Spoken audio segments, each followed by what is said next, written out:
ऋषि जमदग्नि के पूजा का समय हो गया। उनकी पत्नी रेणुका महर्षि के पूजा के लिए सरयू से जल लेने गई। मृतिका वर्त का गंधर्व राज चित्ररथ सरयू में जल क्रीड़ा कर रहा था। पनघट अशांत था, जल रास उद्विग्न थी। रेणुका को सरयू का पवित्र जल लेने में बाधा पड़ी। वह सुअवसर की प्रतीक्षा में तट पर खड़ी हो गई। गंधर्वों के नृत्य संगीत से रेणुका का मन प्रभावित हो गया। जल क्रीड़ा के दृश्य से ऋषि पत्नी के हृदय में राग का स्राव हुआ। आश्रम में जमदग्नि पूजा के लिए जल की प्रतीक्षा में थे। रेणुका को जल लाने में विलंब हुआ। वह सरयू तट पर अधिक समय व्यतीत कर आश्रम में लौटी। ऋषि ने रेणुका से विलंब का कारण पूछा। रेणुका, जल लाने में इतना विलंब कैसे हुआ? नाथ, सहज ही, कोई अति बात नहीं है, रेणुका ने उत्तर दिया। ऋषि ने दूसरा प्रश्न किया। ऐसा प्रथम बार हुआ है, यह सहज कैसे? ऋषि श्रेष्ठ, पनघट में जन समूह का दबाव अधिक था। रेणुका विनीत स्वर में बोली। अधिक जन समूह? क्या सरयू तट से और अधिक लोग क्षेत्र संलग्न हो गया? क्या पनघट संकुचित हो गया? भृगुश्रेष्ठ उच्च स्वर में बोले। रेणुका निरुत्तर हो गई। उसके मुंह से अस्फुट शब्द निकला, तपोधन। ऋषि जमदग्नि रेणुका के सरयू तट पर विलंब का पुष्ट कारण ना पाकर कुपित हो गए। योग बल से वस्तु स्थिति का ज्ञान एकत्र किया। सरयू में जल क्रीड़ा चल रही थी। गंधर्वराज की निर्लज्जता पसरी थी। रेणुका को जल क्रीड़ा देखने में तल्लीन हो जाने के कारण पूजा के लिए जल लाने में विलंब हुआ। रेणुका के विलंब का यथार्थ कारण ज्ञात होने पर महर्षि बहुत विचलित हो गए। ऋषि ने रेणुका के इस आचरण को मानसिक व्याभिचार माना। आर्य संस्कृति में एक निष्ठ पत्नी के लिए ऐसा व्यवहार प्रतिबंधित था। स्त्रियों के आचरण संबंधी निगम बहुत जड़ थे। तिल भर के विचलन की छूट नहीं थी। बाह्य आचरण के साथ साथ हृदयस्थ भाव पवित्रता भी जांची परखी जाती थी। आश्रमों के ऋषि भार्याओं के लिए कठोर जीवन मूल्य बने थे। उन मूल्यों का अतिक्रमण आश्रम का अपमान था, पवित्रता का तिरस्कार था, चिंतन का हनन था, अनंतो गत्वा सर्वस्व का विनाश था। रेणुका, तुमने अपने आचरण से आश्रम को विनाश के कगार पर लाकर खड़ा कर दिया। भृगुकुल की धवल कीर्ति कलंकित हो गई। जमदग्नि ने रेणुका की ओर आग्नेय दृष्टि से देखा। क्षमा। रेणुका की बुझी वाणी से स्वर निकला। अतिता, तुम्हारे कुकर्म की तुलना में महाकठोर दंड भी कम है। ऋषि जमदग्नि के स्वर में चिंगारी सी निकली। क्षण भर नीरवता रही। रेणुका शिलावत खड़ी थी। ऋषि उठकर खड़े हो गए। जमीन पर पांव पटक कर गर्जना की। आत्मज, रुकमान प्रकट हो। पिता की पुकार से उत्तेजना का भाव अनुभव कर रुकमान अन्य भाइयों सहित पिता के सम्मुख उपस्थित हुए। ऋषि आश्रम के एकांत में रुकमान विनत स्वर में बोले, आज्ञा पितृश्री। पुत्रों को देखकर जमदग्नि और अधिक उत्तेजित हो गए। भृग कुल के तपा पूत कुल की गौरवशाली परंपरा का स्मरण करो। अपनी रगों में भृग कुल का उष्ण रुधिर प्रवाहित होने दो। तुम्हारी माँ धर्मच्युत हो गई हैं। आश्रम की पवित्रता दूषित कर दिया है। सरयू में जल क्रीड़ारत गंधर्वराज चित्ररथ के साथ मानसिक व्यभिचार किया है। कुल की श्रेष्ठता के लिए पतिता का वध कर दो। पिता की कठोर आज्ञा सुनकर रुकमान कांपने लगा। उसका मुंह पीला पड़ गया। भर्राए स्वर में प्रार्थना की, पितृश्री, माँ का वध पुत्र। जमदग्नि कुछ नहीं सुनना चाहता था।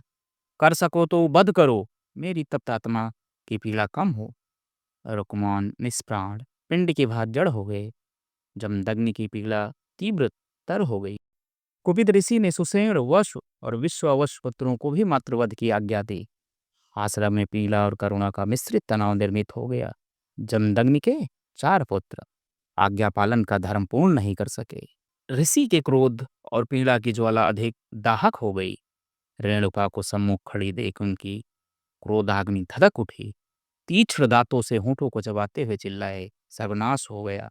भृगवंश का महा अथर्वर्ण ऋचि का रक्त रेणुका के पाप में जल गया। मेरी तपस्या बुझ गई।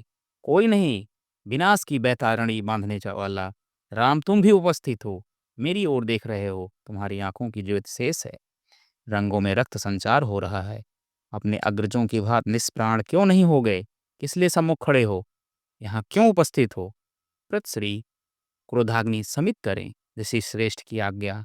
भार्गव राम का संयत स्वर गूंजा। राम, तुम प्रबोध की संस्कृति फैला रहे हो? नहीं, कुछ नहीं। अपने अग्रज भ्राताओं सहित रेणुका का वध कर आज्ञा पालन करो। इसके अतिरिक्त जमदग्नि कुछ नहीं सुनना चाहता। भृगुवर, आज्ञा पालन का एक संपन्न हुआ समझे। यह निर्वाह अब राम को करना है। पिता की आज्ञा का पालन पुत्र का स्वधर्म है। स्वधर्म का पालन भाव राम अभिष्ट है, किंतु ज्ञान श्रेष्ठ है। अपनी आज्ञा की पृष्ठभूमि का सूक्ष्म विवेचन कर लें, जिसे भविष्य में धर्माचरण के नाम पर मानवता का इतना क्रूर अपमान ना हो। राम, वाचलता बंद करो।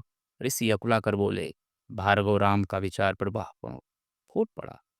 तपोधन, सात्विक आत्मा का स्वर स्वयं बोलता है। आश्रम में छाई संस्कृति और जीवन एक आदर्शों पर पुनर्विचार अपेक्षित है।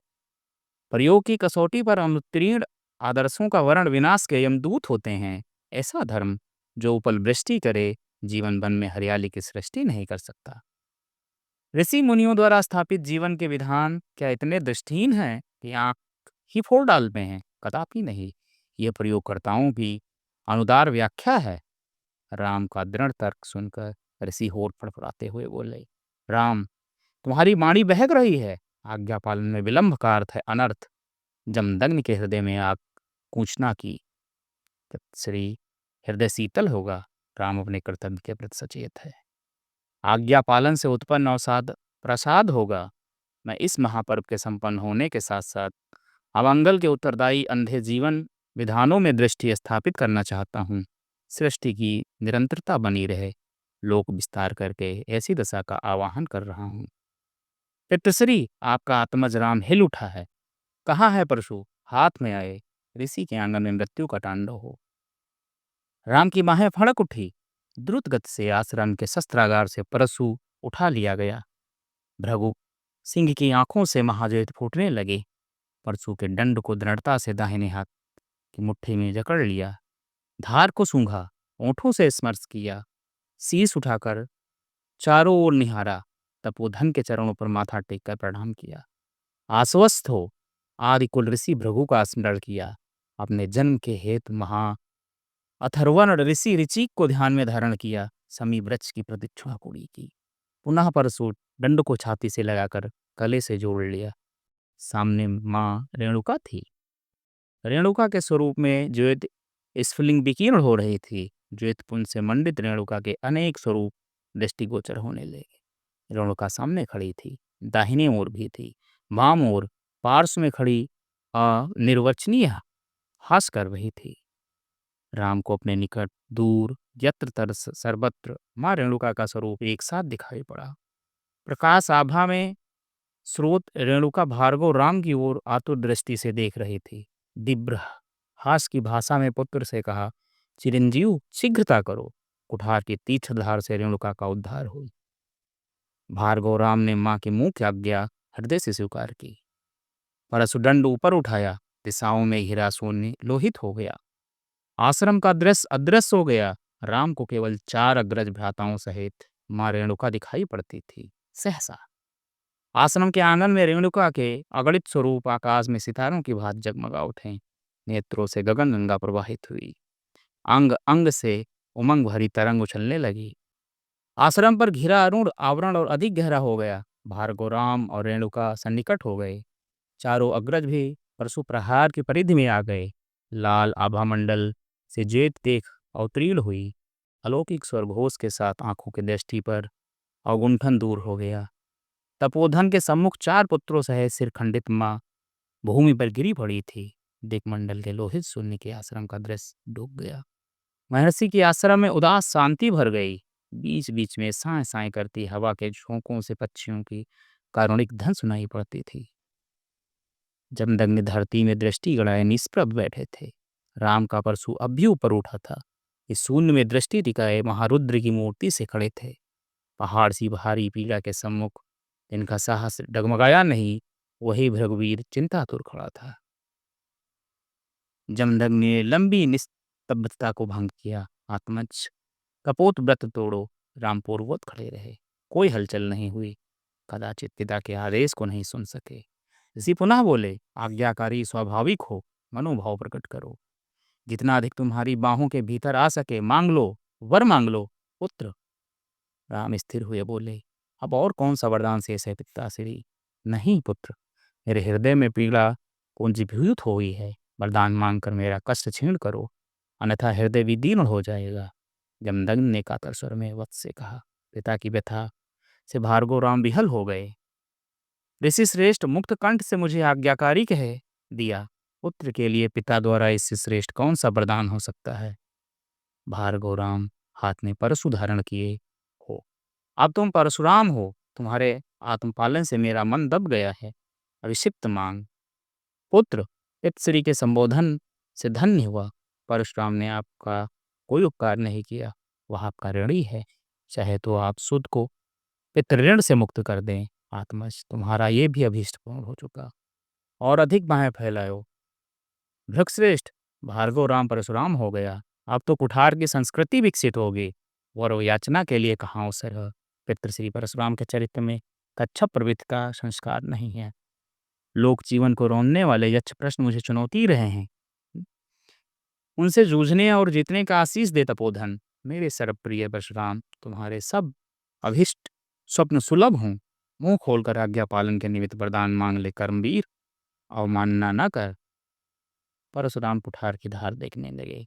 एक दृष्टि चार पुत्रों के साथ शीश खंडित भूमि पर पड़ी मां रेणुका पर डाला। सिर विच्छेदन की स्मृति परशुराम के हृदय में उतर गई। पिता के वरदान मांगने की सार्थक आज्ञा विचारों में तैरने लगी। महर्षि को भूमि यष्ट प्रणाम किया, विनम्र स्वर में वर याचना की। पितृश्री, अगर वरदान देना ही है तो आप वरदान दें कि परम ममतामयी साध्वी मां रेणुका और मेरे चार बड़े भाई सहित जीवित हो जावें। उन्हें क्षण भर पूरी घटी घटना की भी स्मृति न रहे। जमनान की मुखमुद्रा में परिवर्तन की लहर दौड़ाई। ऋषि ने आंखें बंद कर ली। भ्रुकुटी वक्र हो गई, ललाट की रेखाएं गहरा गई। दीर्घ सांस खींचकर पलकों को कपाट खोला। स्नेहिल दृष्टि से परशुराम को देखते हुए बोले, तथास्तु। अगर कहानी पसंद आई हो दोस्तों तो हमारे चैनल को